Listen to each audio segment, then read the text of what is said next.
먼저 다음 화면을 보시죠. 여러분 누군지 아시겠습니까? 저도 모릅니다.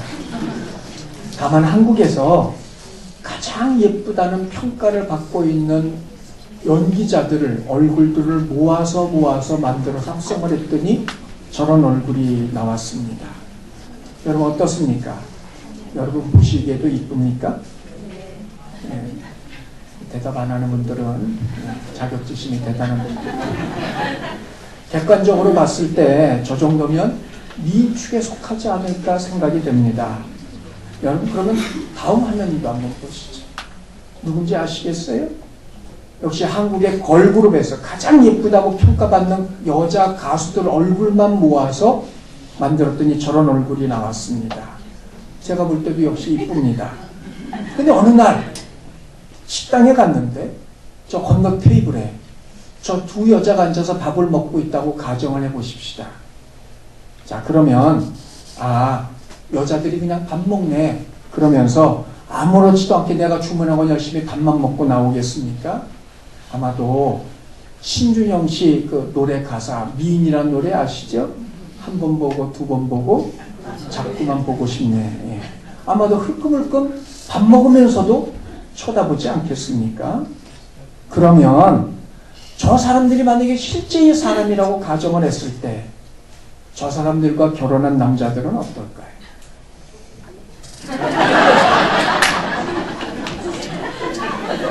네, 좋겠죠? 근데 여러분 잠자다가도 깨서 쳐다보고 저는 참고로 그럴 때가 있습니다. 근데 밥 먹다가도 한번 쳐다보고 TV 보다가도 쳐다보고 그렇게 하겠느냐 말입니다. 처음엔 그럴 수 있어요. 근데 한 1년쯤 같이 살면 그때도 그럴까요? 한 5년쯤, 한 10년쯤 살고 나면 그때도 그렇겠냔 말입니다. 이게 어디 여자들만의 이야기겠습니까? 남자분들도 마찬가지 아니겠어요? 그런 미남과 사는 여자분들도 동일하리라고 생각을 합니다. 여러분 만일 그럼에도 불구하고 여전히 자다가도 쳐다보고 길을 가다가도 쳐다보고 밥을 먹다가도 쳐다볼 수 있는 사람 저는 1000명에 1명 있을까 말까라고 생각을 합니다. 이유가 뭘까요? 아니 천하제일의 미남 미녀와 함께 사는데 왜 흘끔흘끔 쳐다보지 않느냐는 거예요. 이유가 뭐겠어요? 익숙함, 식상함 혹은 그걸 다른 말로 하면 다반사라고 이야기를 합니다. 다반사, 마늘 다자가 아닙니다. 차 다자입니다. 그리고 밥 반자예요. 무슨 뜻입니까? 차 한 잔 마시는 것처럼 밥을 먹는 것처럼 그냥 평범한 일상이라는 거예요. 어떤 게요? 미인하고 사는 것도 말입니다. 자, 특별할 것이 없는 평범함, 늘 해오던 일이라 다를 것이 없는 삶. 그런 거라는 거예요. 그렇기 때문에 그런 사람들과 함께 살아도 그러다 나중에는 무덤덤해지기 마련이라는 말입니다. 그럼 사람만 그럴까요? 다음 화면을 보시죠. 뭡니까? 네, 제가 좋아하는 겁니다. 그런데 브랜드는 굳이 말씀을 안 드려요. 이미 여러분 보시고 계실 테니까. 여러분 보실 때 저 시계가 가격이 어느 정도가 될 것 같아요? 다음 화면을 보시죠. 설마 저걸 527만 원이라고 읽으시는 분은 안 계시겠죠? 그런데 여러분 저게 중고 매장가입니다. 정상 가격이 아니라는 거예요. 제가 궁금해서 들어가서 저 매장에 들어가서 봤어요. 그때 최고가의 손목시계가 있더라고요. 근데 가격이 2억 9천이에요. 근데 그 이하에도 시계가 몇 개가 있는데 가격이 붙어 있질 않아요. 무슨 뜻이에요? 부르는 게 값이란 얘기입니다. 그 여러분 저런 시계 누군가가 나한테 하나 선물로 줬다고 생각을 해봅시다. 가정입니다. 좋아요, 나빠요? 별로예요? 자, 누군가가 주면 얼마나 좋겠어요. 아마 저걸 받고 한두 달은 매일같이 하루에 한 번이라도 꺼내서 들여다보고 닦고 들여다보고 닦고 그럴 줄 압니다. 근데 시간이 지나면서 나중에는 저 시계가 내 손에 있다는 인식조차도 하지 못하고 하루를 넘어갈 때가 있을 겁니다. 어느 순간은 봐도 처음 내 손에 쥐어진 것처럼 그때의 그 감격, 가슴 뛴 설레임 없을 겁니다. 무덤덤해지기 시작을 합니다. 내 일상의 다반사로 남아있기 때문입니다. 사람, 물건만 그럴까요? 또 하나, 우리 가운데 그런 것이 있습니다. 오늘 저와 여러분이 읽은 본문은 제법 깁니다. 근데 오늘 본문을 보면 세 개의 사건이 연속으로 나열되어져 있습니다. 바리새인들이 예수님께 나와서 당신이 메시아라는 표적을 보이라 하는 게 첫 번째고, 두 번째는 예수님께서 제자들을 향하여 그런 바리새인들과 헤롯 땅의 누룩을 주의하라 경고를 하셨고, 세 번째는 벳세다라는 곳에 가셔서 예수님께서 보지 못하는 사람 맹인의 눈을 뜨게 하시는 장면입니다. 우리가 언뜻 보면 이 세 개의 장면은 서로 제각기 각각의 일들을 말하고 있는 것처럼 보입니다. 그러나 자세히 비교해 보면 전체가 하나의 흐름을 따라 흘러가고 있음을 보게 됩니다. 자, 그럼 오늘 본문에서 말하고 있는 전체의 흐름 하나, 그것은 무엇일까요? 먼저 바리새인들의 표적구함에 대한 예수님의 반응부터 생각을 해봅니다. 자, 근데 이걸 먼저 살피기 전에 먼저 봐야 될 것 하나 있어요. 그 당시 예수님 당시의 지도입니다. 여러분 화면에 잘 보이실런지 모르겠습니다만 이 부분이 이제 소위 말하면 갈릴리 지역입니다. 갈릴리 바다고요. 그 다음에 우리가 주목해 봐야 될 것이 벳세다라는 곳과 막달라라는 곳입니다. 막달라 마리아 기억하시죠? 그 마리아의 고향이 바로 저곳 막달라라는 말입니다.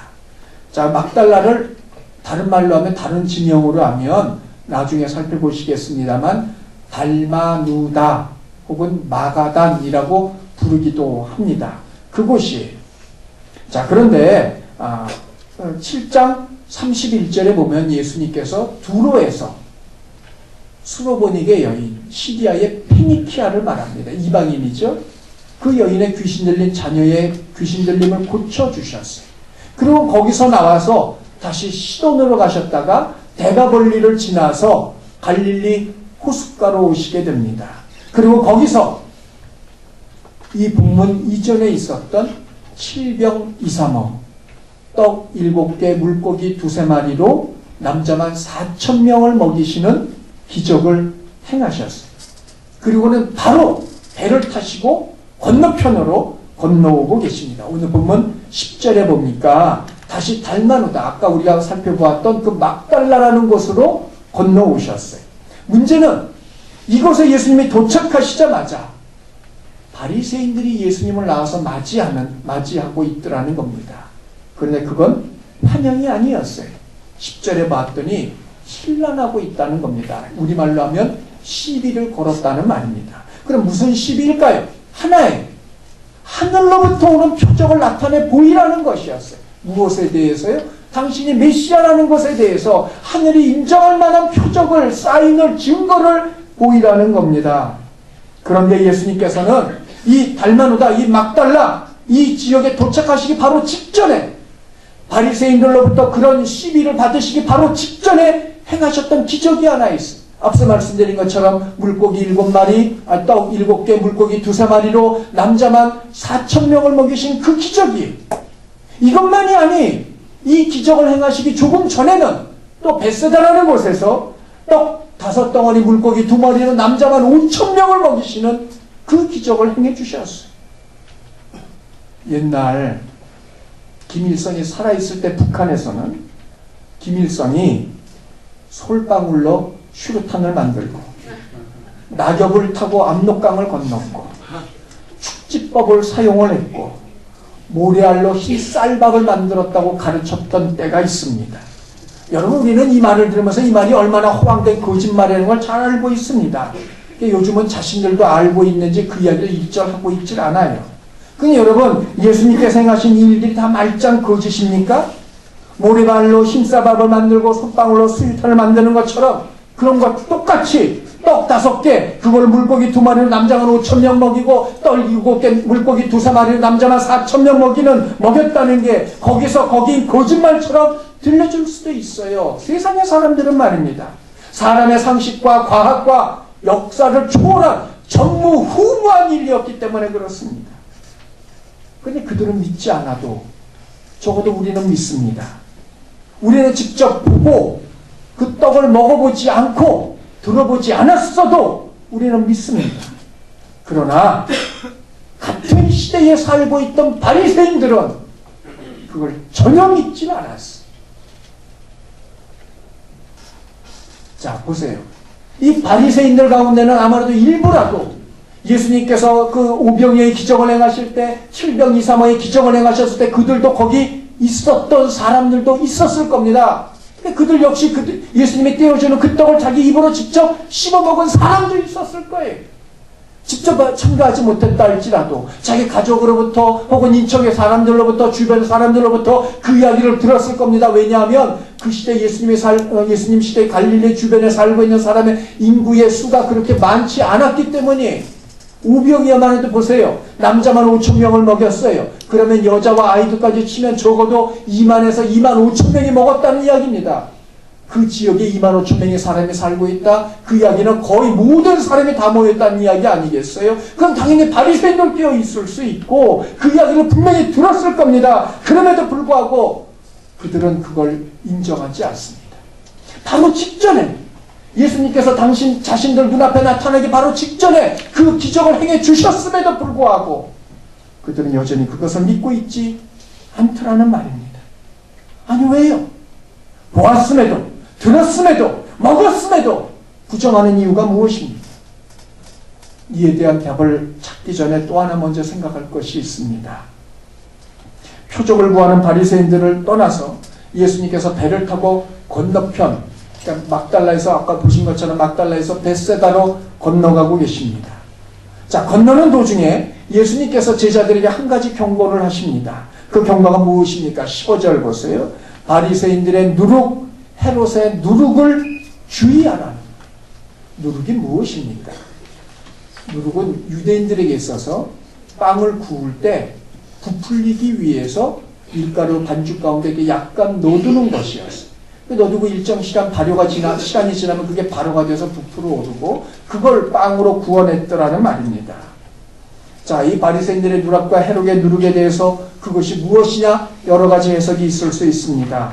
그러나 보다 정확한 이해를 보기 위해서는 예수님께서 왜 이 주제를 여기서 말씀하시는지를 생각을 해봐야만 합니다. 이와 동일한 본문이 마태복음 16장에 기록이 되어져 있어요. 근데 마태복음 16장에 의하면 바리새인들과 사두개인들의 누룩이라고 말하고 있어요. 반면에 오늘 본문은 바리새인과 헤롯의 누룩이라고 말하고 있는데 마태복음에는 바리새인과 사두개인의 누룩이라 말하고 있어요. 이유가 있지요. 그 시대의 사두개인들은 대부분 헤롯파 사람들이었어요. 헤롯파나 사두개인이나 똑같은 사람들이니까 그 말이나 엉덩이나 방댕이나 그 말이라는 겁니다. 근데 주목할 게 있어요. 그 교훈이 뭐냐? 마태복음 16장 12절에 의하면 그들의 교훈, 누룩이 교훈이라는 겁니다. 가르침, 바로 그걸 말하고 있어요. 그런데 여러분, 대조적인 구절이 있습니다. 마태복음 23장 3절을 보면 서기관과 바리새인들을 꾸짖으면서 예수께서 말씀하고 계세요. 그들의 말하는 바는 따라서 행하되 그들의 행위는 본받지 말라. 그럼 여기서 말하는 그들의 말하는 바가 뭐겠어요? 그들의 교훈이죠. 누룩이죠. 가르침이죠. 그걸 행하는데 행위는 행하지 말라, 따르지 말라. 아니 도대체 어떻게 하라는 말입니까? 마태복음에서 보면 그들의 가르침을 따르라고 말하고 있고 오늘 본문에서 그 교훈대로 이야기를 하면 그걸 따르지 말라고 말하고 있고 도대체 어느 쪽이 정답이냔 말이죠. 이건 오늘 본문 전체적인 앞뒤 문맥을 살펴봐야만 이해할 수 있습니다. 자, 예수님께서 그 앞에 문맥이 뭡니까? 예수님의 메시아 되심의 증거를 구한 겁니다. 바리새인들은 예수님께서 온갖 기적을 행하심을 보았어요. 바로 직전에 7병 2-3호의 기적을 행하신 것도 들었을 겁니다. 그럼에도 불구하고 이들은 이 모두를 예수님의 메시아 되심의 증거로 부인하고 있더라는 겁니다. 다른 걸 보이라는 거예요. 아니 세상에 이거보다 더 큰 게 뭐가 있겠어요. 그럼에도 불구하고 다른 걸 보이라. 그럼 여러분, 만일 예수님께서 그 말씀을 들으시고 전혀 이전에 행하지 않으셨던 기적, 예를 들면 하늘에서 불이 내려오게 한다든지 이런 기적을 행하면 바리새인들이 과연 믿을까요? 정답은 아닙니다. 그들은 어떤 기적을 행해 주어도 믿지 않을 겁니다. 그 이유가 뭡니까? 예수님께서 사역을 행하시던 도중에 당신의 고향 나사렛으로 잠시 들르셨던 적이 있습니다. 이때 제자들이 함께 따라가고 있는데 안식일날 회당에서 예수님께서 가르치심에 그 반응이 있어요. 마가복음 6장 2절 보세요. 자, 많은 사람이 듣고 놀라 이르되, 많은 사람이 깜짝 놀랐어요. 아니 이 사람의 이 지혜가 도대체 어디서 왔느냐, 이 사람의 손으로 행하는 이 권능이 도대체 어디서 왔느냐 놀라고 있더라는 말입니다. 이 지혜, 예수님의 가르침이었습니다. 손으로 행하는 그 권능, 여러 가지 기적들, 치유일 수도 있고요, 귀신을 쫓아내는 것일 수도 있어요. 그런데 나사렛 사람들은 예수님의 가르침과 능력에 분명히 놀라고 있지만 그 결론을 보십시오. 3절입니다. 예수를 배척한지라. 아니 이게 무슨 일입니까? 아니 자기들이 놀라고 있으면서 그럼에도 불구하고 예수님을 받아들이지 않고 오히려 내몰고 있더라는 겁니다. 분명히 놀랐습니다. 그리고 그건 분명 권능이고 지혜의 말씀이었습니다. 그러나 결론은 배척이었어요. 왜냐하면 오직 한 가지. 3절을 보십시오. 이 사람이 마리아의 아들 목수가 아니더냐, 그의 형제들이 아무개가 아니더냐, 그의 누이들이 우리와 함께 지금까지 살고 있지 않느냐. 무슨 얘기입니까? 자기들과 똑같은 사람이라는 거예요. 이런 사람이 어떻게 이 메시아가 될 수 있겠냐는 거죠. 비록 그의 가르침이 놀랍고 행하는 기적이 놀랍다 할지라도 받을 수 없다는 겁니다. 왜요? 자기들과 똑같은 익숙한 사람이었기 때문이라는 거예요. 늘 보던 사람이었어요. 무얼 만들어 달라고 가서 부탁하기도 하고 만들어 준 걸 가져오기도 하였고, 함께 밥을 먹기도 하고 대화를 나누기도 하고 길을 걷기도 하였고 함께 일을 하기도 하였고, 그런 사람이, 익숙한 사람, 다반사의 사람이었습니다. 그걸 받지 않은 거예요. 여러분 가운데 방언기도 하시는 분들이 계십니까? 저도 처음 방언을 했을 때 기억이 아직도 생생합니다. 그때의 그 감격, 그때의 그 신기함, 그때의 그 놀람, 그 이후로 입만 열어서 기도하면 무조건 방언기도를 했어요. 왜? 너무 신기하니까. 근데 지금은 어떨까요? 지금도 그럴까요? 아니에요. 지금도 여전히 신기하고 가슴이 벅찰까요? 그렇지 않습니다. 그렇게 될 때도 있겠습니다만, 지금도 여전히 방언으로 기도할 때도 있습니다만, 처음과 같이 신기하고 가슴이 뛰는 일은 없다는 말입니다. 무덤덤해졌어요. 방언 기도하면서 말이에요. 왜? 익숙한 것이니까. 다반사이기 때문에. 늘 하던 일, 해왔던 일이기 때문에 말입니다. 마찬가지입니다. 늘 보던 예수님, 그나마 눈동자라도 다른 인종처럼 색이 다르면 신기하게서라도 바라볼 텐데 생김이 똑같습니다. 말하는 게 똑같고 먹는 게 똑같고 있는 게 똑같고 모든 게 다 똑같고 지금까지 함께 살아왔어요. 더군다나 바리새인들 입장에서 자신들이 바리새인이라는 자존심 때문에서라도 인정할 수 없었어요. 그래서 그들은 부정을 했고, 예수님은 그런 바리새인과 헤롯의 그런 악함을, 그런 익숙함에서 오는 그런 악함을 거부하라, 조심하라고 경고하셨던 겁니다. 그런데 이것은 바리새인들만의 문제가 아닙니다.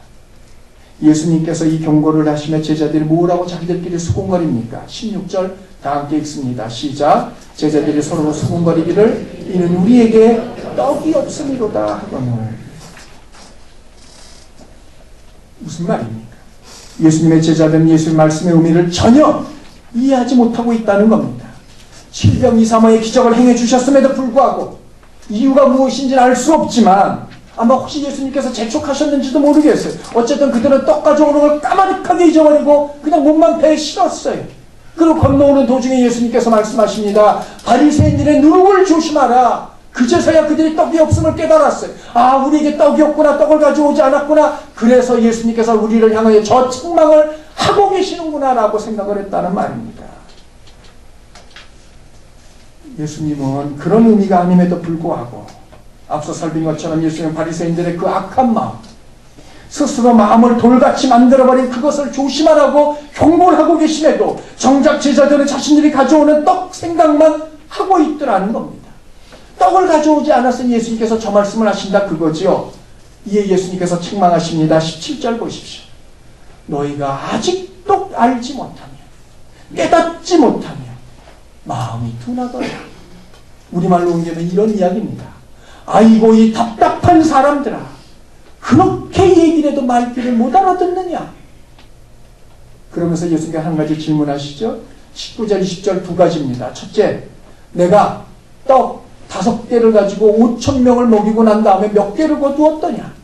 12바구니입니다. 그럼 떡 7개를 가지고 4,000명을 먹이고 얼마를 거두었더냐. 7개를 거두었으냐 대답을 하여. 그럼 예수님께서 또 한 번 책망하십니다. 21절 보세요. 그래도 아직도 깨닫지 못하느냐. 이 무슨 말이에요? 예수님께서 이 질문하신 의미가 무엇입니까? 성경 퀴즈 대회처럼 단지 몇 개냐를 물으신 것일까요? 예수님의 질문을 다시 주목해 보십시오. 예수님의 질문의 숫자가 힌트입니다. 떡 5개로 5,000명을 먹이고 거둔 게 얼마예요? 12바구니. 떡 7개로 4,000명을 먹이고 거둔 게 얼마예요? 7광줄이에요. 떡이 7개가 되었던 5개가 되었던 그걸로 5,000명을 먹이고 4,000명을 먹이고도 12바구니 7광줄이 거둔다는 것은 그야말로 불가능한 일이라는 겁니다. 제가 훈련 생활을 마치고 자대 배치해서 갔을 때 대구 팔공산에 올라갔더니 이름도 안 잊어버려요. 그 고참 이름을. 절 불러요. 그냥 손을 내버려요. 손을 냈더니 제 손바닥에다가 500원짜리 동전 하나 올려놓습니다. 그리고 하는 말이, 그때 우리 부대가 공군하고 부대를 같이 썼어요. 공군 영예자들 식당을 주보라고 불렀는데, 너 지금 이거 갖고 주보 가서 담배 한 보루, 닭 두루치기 한 마리, 스크램블 4개, 비빔국수 4개, 소주 4병 사고 200원 남겨와라 그래요. 그때 제 기억에 비빔국수 한 그릇이 400원이었거든요. 이거 어쩌란 얘기입니까? 여러분, 그럼에도 불구하고 제가 정말로 그거 500원 갖고 가서 그거 다 사오고 200원 남겨오면 그걸 뭐라고 불러요? 기적이에요, 기적. 그렇지 않겠어요? 그거 기적이에요. 네. 여러분 생각을 해보십시오. 물론 나중에 농담이라고 웃긴 했습니다만 그 얘기를 들을 때 시겁했던 기억이 납니다. 근데 예수님은 농담이 아니었어요. 제자들도 예수님의 말씀이 농담이 아닌 건 알고 있습니다. 그러니 대답한 건 아닙니까? 떡 5개로 5,000명 먹이고 몇 개를 거두었더냐? 12바구니입니다. 대답을 하고 있잖아요. 질문과 대답을 들어보면 이게 모두 다 제정신이 아니에요. 떡 5개로 5,000명 먹이고 12바구니 거두고 7개를 가지고 4,000명을 먹이고 7광줄이 거두고, 여러분 이거 기적이 아니고선 일어날 수 없는 일입니다. 그런데 그 기적이 일어났다는 겁니다. 근데 여러분 지금 배 안에 몇 명이 있어요? 예수님 계시죠? 제자들 12명이 있을 겁니다. 그럼 몇 명입니까? 13명이에요. 근데 이 배에 떡이 몇 개예요? 14절 보면 1개라고 말하고 있어요. 근데 저는 이 개인적으로 이걸 마가의 유머라고 생각을 합니다. 어쨌든 여러분 이 1개 가지고 제자들과 예수님이 놀아 먹으려면 몇 등분 해야 돼요? 13분지 1등분 해야 되지 않습니까? 그렇죠? 그런데 여러분 떡 5개로 남자만 5,000명을 먹이려면 몇 조각을 내야 됩니까? 떡 하나당 1,000조각이에요. 1,000조각. 여러분 그거 먹은들 가당키나 하겠습니까? 그냥 성경은 말합니다. 저희들이 원하는 대로 주시고 배불리 먹었더라. 그리고 거둔 게 12바구니라는 겁니다. 떡 7개로 4,000명을 먹이고 7광줄을 거두었어요. 예수님 말씀이신 무엇입니까? 내가 그렇게 행했는데 하물며 떡 하나 있다고 걱정을 하냐? 내가 떡 5개로 5,000명을 먹였는데 떡 하나 갖고 너희를 먹이지 못하겠느냐? 주께서 이 말씀을 하고 계시는 거라는 겁니다. 그동안 제자들은 예수님을 따르면서 예수님의 행하시는 모든 기적들을 보았어요. 당연히 5병이의 기적도 7병 235의 기적도 그들은 보고 직접 경험을 했습니다. 그럼에도 불구하고 떡 하나밖에 없음에 그들이 걱정을 하고 있더라는 겁니다. 그 기적을 행하신 주님이 같이 배에 타고 계심에도 말입니다. 그래서 우리가 앞서 살펴본 것처럼 마가는 14절에 떡 하나밖에 없음이라고 이야기를 하고 있죠. 이게 실제 떡일 수도 있고 생명의 떡이신 예수님을 상징하는 것일 수도 있습니다. 무엇이 됐든 결론은 하나예요. 예수님은 먹이실 수 있다는 거예요. 그런데 제자들은 걱정을 하고 있어요. 무엇이 없어서? 떡이 없어서 말입니다. 예수님은 책망하시는 그 단어를 보십시오. 17절에 보면 두 가지를 말씀하십니다. 하나는 깨닫지 못하느냐, 하나는 둔하냐라는 단어인데, 깨닫지 못하느냐, 알아차리지 못했다는 이야기입니다. 둔하다, 마음이 무감각해져서 느끼지 못한다는 이야기입니다. 이유가 뭘까요? 하나예요.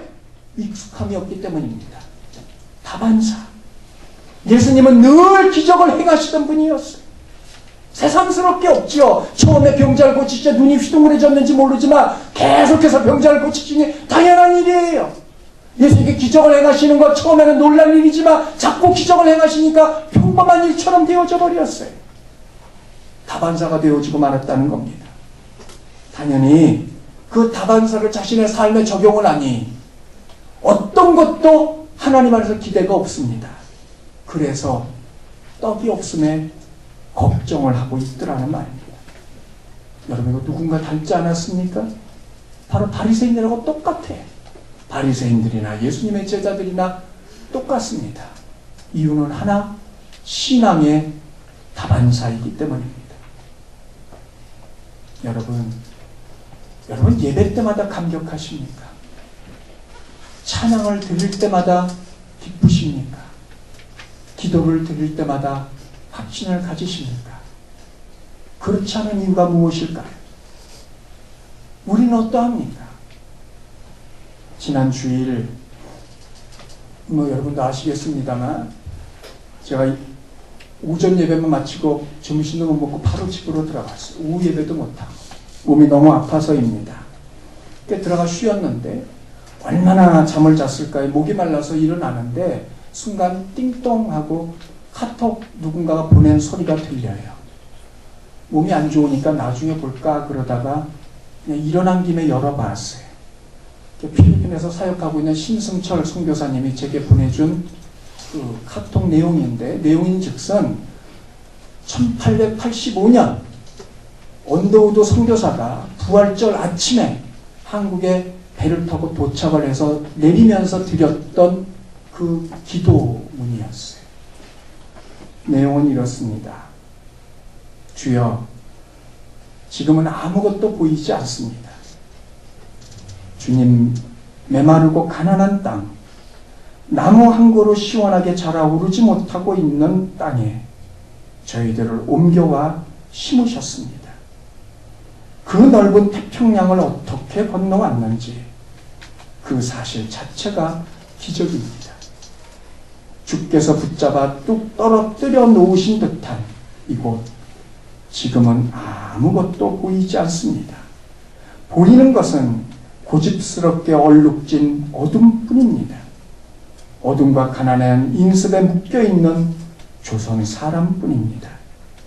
그들은 왜 묶여있는지도 그것이 고통이라는 것도 모르고 있습니다. 고통을 고통인 줄도 모르는 자들에게 고통을 벗겨주겠다고 하면 의심하고 화부터 냅니다. 조선 남자들의 속셈이 보이지 않습니다. 이 나라 조정의 내심도 보이지 않습니다. 가마를 타고 다니는 여자들은 영영 볼 기회가 없으면 어쩌나 하는 그런 마음도 듭니다. 조선의 마음이 보이지 않습니다. 그리고 저희가 해야 할 일들이 보이질 않습니다. 그러나 주님, 순종하겠습니다. 그러나 주님, 순종하겠습니다. 제가 이 대목에서 더 읽지 못하고 하염없이 그냥 눈물만 흘렸습니다. 그동안 거짓말 조금 못해 수십 번 보고 읽었던 기도문입니다. 책으로도 읽었고요, 인터넷으로도 읽었고요, 설교와 강의를 통해서도 들었고요. 그때 들을 때도 물론 감동도 있었고 숙연함도 있었어요. 그런데 눈물은 없었습니다. 그런데 그날은, 지난 주일은 그 대목에서 하염없이 눈물이 흘러나왔습니다. 무엇을 어찌해야 할지 알 수 없는 그 답답함, 그 막연한 어둠으로 가득 채워진 것 같은 그 땅을 바라보면서 자신이 해야 될 건 아무것도 없는 그런 처절함 속에서 그가 기도를 합니다. 그러나 주님, 순종하겠습니다. 그러나 주님, 순종하겠습니다. 그 구절 앞에 제가 무너졌고 침대에 엎드려 수십 번 주님, 언제든지 어디로든지 무엇으로든지 제가 순종하겠습니다. 그 기도를 수십 번 되뇌어서 하나님께 드렸습니다. 예전엔 읽고도 넘어갔던 기도, 예전엔 읽고도 무덤덤했던 기도, 예전엔 읽고도 따라함이 없었던 기도. 그런데 그날 하나님께서 제 마음을 여시고 제 눈을 여셔서 그 대목에 집중하게 하시고 기어코 제 눈물의 고백의 기도를 이끌어 내셨더라는 말입니다. 아마도 하나님께서 제 입술의 그 기도를 듣기를 원하셨던 것 같습니다. 그러고 나서 생각해 보니까 모든 게 다 하나님의 은혜였습니다. 아프고 나서야 비록 건강하지 못하다 할지라도 평범한 몸이나마 그게 하나님의 은혜인 것이 생각이 났습니다. 온몸이 쑤시고 결려 보니까 불편함 없이 걸을 수 있다는 것이 얼마나 하나님의 큰 은혜인지 그때서야 알았습니다. 항상 가득 차린 송차는 아니어도 비록 끓인 누룽지 한 그릇이지만 그나마 그걸 먹을 수 있다는 것이 하나님의 은혜인 걸 깨달았습니다. 성도 여러분, 매일 먹는 그 밥에 여러분 정말 마음을 다해서 감사해 보신 적이 있으십니까? 내가 골라서 입을 수 있는 옷이 있음에 감사해 보셨던 적이 있으십니까? 오늘 밤 내 가족 모두 함께 다 들어와 한 자리에서 누울 수 있다는 그것에 대해서 감사해 보셨던 적이 있으십니까? 우리는 당연한 것이라 생각을 합니다. 일상의 다반사이기 때문입니다. 신앙도 마찬가지입니다. 주님은 늘 내 옆에 계십니다. 임마누엘이시기 때문에 그렇습니다. 우리는 주님의 능력의 이야기를 듣고 알고 있습니다. 그리고 우리도 흔히 그것을 생각하고도 있습니다. 그럼에도 우리 가운데 별다른 감흥이 없습니다. 믿음이 생기지도 확신이 일어나지도 헌신을 다짐하거나 돌이킴도 감동도 없습니다. 다반사이기 때문입니다. 다반사이니 감동도 감흥도 없습니다. 늘 그저 그런 이야기, 별다를 게 없는 이야기, 그냥 예수님의 이야기, 당연히 그런 주를 향한 기대도 붙듦도 맡김도 없습니다. 그러니 그런 가운데 예배를 드려도 찬양을 드려도 기도를 드려도 우리 가운데 달라질 것이 없습니다. 최강의 능력을 가진 분을 향하여 어떤 기대도 하지 않는다는 것이 그 대신에 근심하고 염려한다는 것이 얼마나 아이러니하고 기막힌 이야기겠습니까? 그럼에도 우리는 그렇게 합니다. 신앙의 다반사이기 때문입니다. 예수님은 이런 제자들을 깨뜨리기 위하여 오늘 본문에 보면 아주 특이한 일을 한 가지 행하고 계십니다. 벳세다에 도착함에 사람들이 맹인 한 사람을 예수님께 데리고 나왔습니다. 고쳐달라는 것이지요. 그러나 그때 주님이 하신 행동이 아주 특이합니다. 23절 보십시오. 손을 붙잡으시고 마을 밖으로 데리고 나가셨어요. 자, 맹인이니 볼 수 없었을 겁니다. 그러니 예수님을 스스로 찾아오지 못했을 겁니다. 누군가가 그를 데리고 왔을 겁니다. 그런데 그의 손을 뿌리치고 예수님이 직접 그의 손을 붙잡고 데리고 나가셨다는 거예요. 무엇을 말씀하고 있습니까? 누가 그를 데리고 나왔든 따라오지 말라는 이야기입니다. 그리고 데리고 나가신 곳이 어디에? 마을 밖이에요. 거기 누가 있겠어요? 예수님과 그 맹인과 예수님의 제자들 뿐이었을 겁니다. 무엇을 말합니까? 이 기적은 단지 그를 고쳐주기 위함이 아니라 제자들을 향한 교훈이라는 말이에요. 예수님께서 안수하시고 그에게 물으십니다. 무엇이 보이느냐? 그가 뭐라고 대답을 합니까? 24절 보세요. 다 함께 합니다. 시작. 쳐다보며 이르되 사람들이 보이나이다. 나무 같은 것들이 걸어나오는 것을 보나이다 하거늘. 쳐다보며, 특별히 오늘 본문에 보면 마가가 이 본다라는 단어를 각각 제각기 다른 단어를 사용하는 것을 보게 됩니다. 무엇이 보이느냐 물었어요. 대답을 합니다. 쳐다보며. 뭐라고 어떻게 하면서요? 쳐다보며. 무슨 뜻일까요? 우리말로 하면 그냥 봤다는 거예요. 아무 생각 없이 뜻도 없이 의미도 없이 그냥 봤다는 거예요. 대충 봤어요. 그랬더니 뭐가 보입니까? 사람들이 보여요. 그런데 나무 같은 것들이 걸어다닌다는 겁니다. 사람을 나무라고 착각을 하고 있는 거겠죠? 여기서 주목해 보십시다. 어떤 맹인 남편이 개양 수술로 보게 됐어요. 태어나서 처음 눈을 뜨는 거예요. 근데 그 전에 결혼해서 아내하고 살고 있었거든요. 개양 수술하고 붕대를 풀고 났더니 한 사람이 눈앞에 보입니다. 누구겠어요? 아내겠죠? 누구냐고 물어요. 누구신데요? 아, 내가 당신 아내입니다. 근데 대뜸 한다는 말이, 아이고, 처음 뵙겠습니다. 그럴 수밖에 없겠죠. 처음 보는 거죠. 근데 여러분 보세요. 이 맹인을 보세요. 눈을 뻗어서 보는 것이 사람 같은 것들이 보인다고 대답을 했어요. 그러면 이 사람은 이전에 중도 실명자일 가능성이 높다는 이야기입니다. 사람을 봤기 때문에 사람이 어떤 존재인지 아니까 이 대답을 하는 것 아닙니까? 그럼에도 불구하고 뭐라고 대답을 해요? 나무 같은 것들이 걸어다니나이다. 정확히 보지 못했다는 거예요. 이에 예수님께서 어찌 행하십니까? 25절 보세요. 그 눈에 다시 안수하매. 예수님이 두 번째 안수하셨어요. 예수님께서 기적을 행하실 때 두 번 이렇게 행하신 적은 이번이 처음이라는 겁니다. 이전에 무엇을 하든 한 번이면 다 그것을 끝장이 났어요. 근데 본문에만 유독 두 번이에요. 예수님의 능력이, 예수님의 영빨이 떨어졌기 때문일까요? 아니에요. 25절에 주목할 단어 두 가지가 있습니다. 하나는 주목하여 보더니라는 단어입니다. 실체를 보기 시작했다는 겁니다. 앞서는 그냥 대충 봤는데 이제는 정확히 보이기 시작했다는 거예요. 그리고 그 다음에 봤더니 밝히 보았다 그래요. 세세히 관찰하며 보았다는 이야기입니다. 예수님은 왜 이런 이전에는 없던 두 번의 안수를 하신 것일까요? 제자들의 깨닫지 못함, 두남을 점차 깨우치시고 민감하게 하시기 위해서 그런 가시적인 사인을 보이기 위해서 주님께서는 이런 특이한 행동을 하고 계셨던 겁니다. 그 증거가 이후에 보십시오. 예수님께서 빌립보 가이사랴에서 제자들 향해 물으십니다. 사람들이 나를 누구라고 하느냐? 제자들이 뭐라고 대답을 하죠? 엘리야나 혹은 예레미야 혹은 선지자 중에 하나라고 하더이다. 그때 주께서 다시 물으십니다. 너희는 나를 누구라고 하느냐? 그제서야 비로소 주는 그리스도시요 살아계신 하나님의 아들입니다라고 고백을 합니다. 무슨 말입니까? 그들의 눈이 점점 더 띄어져 가고 있다는 겁니다.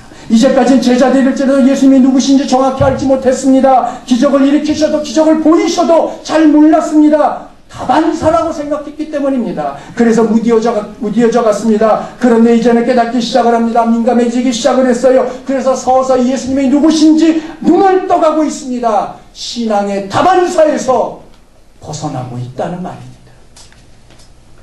사랑하는 성도 여러분, 늘 듣던 이야기, 뻔한 이야기, 수없이 들어온 주님에 대한 이야기, 그래서 신앙의 감동도 역동성도 활력도 없고 화석화되어지고 박제화가 되어진, 그래서 형식에 가까운 무의미한 그런 신앙생활을 꼭 하고 계시진 않습니까? 주님을 향해서 외치십시오. 주여, 내 눈을 열어주옵소서. 주의 법이 기이한 것을 보게 하옵소서. 주여, 내 귀를 열어주옵소서. 그래서 주의 말씀의 귀함을 내가 듣게 하옵소서. 주여, 내 마음을 열어주옵소서. 그래서 주의 뜻에 나를 맞추어 살게 하옵소서. 주님은 살아계십니다. 그래서 우리의 기도를 들으십니다. 내가 그렇게 진심으로 기도하면 들으실 것이고 그렇게 내게 행하실 것이고, 그때 나는 욥이 고백한 것처럼 귀로만 듣던 하나님에서 눈으로 보고 손으로 만지게 되는 그 하나님을 누리게 될 줄 압니다. 사랑하는 성도 여러분, 그렇게 될 때 우리의 신앙은 더욱더 공고해질 겁니다.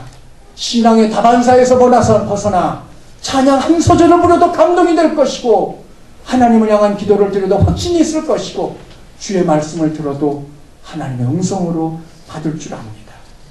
이렇게 기도하는 자들마다 주께서 열어주시는 자 보게 될 겁니다. 주께서 열어주시는 자 들을 겁니다. 주께서 열어주시는 자 느낄 줄 압니다.